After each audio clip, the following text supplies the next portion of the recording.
नमस्कार. मी राजधान चांडक, संस्थावाध्यक्ष, बुलढाणा अर्बन. गेल्या 2 दिवसापासून मराठवाड्यातील काही शाखांवर सोनं तारण कर्ज सोडवण्यासाठी काही सभासद गर्दी करत आहेत. या लोकांना काही आमच्या हितचिंतकांनी असे समजावून सांगितले की बुलढाणा अर्बनमध्ये आपले सोने 70,000 रुपये तोळ्याने ठेवलेले आहे व सध्या सोन्याचा भाव 1.5 लाख रुपये तोळा आहे. बुलढाणा अर्बन तुमचं सगळं सोनं विकणार आहे, त्यामुळे तुमचं सोनं तुम्ही सोडून घ्या. आणि त्या ग्रामीण भागातील ऊसतोड कामगारांना यावरती विश्वास बसला व कर्नाटकमधील एका कारखान्यावरून त्यांना पूर्ण वाहनाची व्यवस्था करून दिली की तुम्ही आपल्या गावात जा, तुमच्या नातेवाईकांना सांगा की बुलढाण्यामधलं सोनं सोडून घ्या.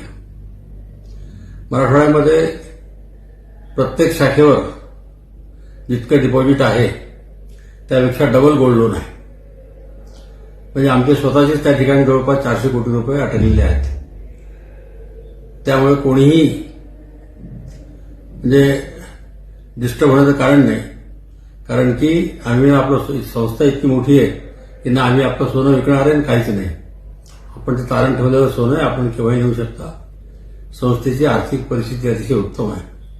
आज 4,000 कोटीची कॅश लिक्विडिटी आपल्याकडे आहे.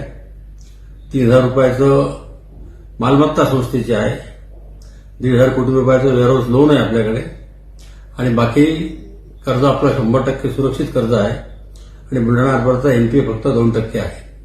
त्यामुळे सभासदांनी विनाकारण घाई करून अशा प्रकार करू नये. त्यामध्ये आपले नुकसान होईल, संस्थेचे नुकसान होईल.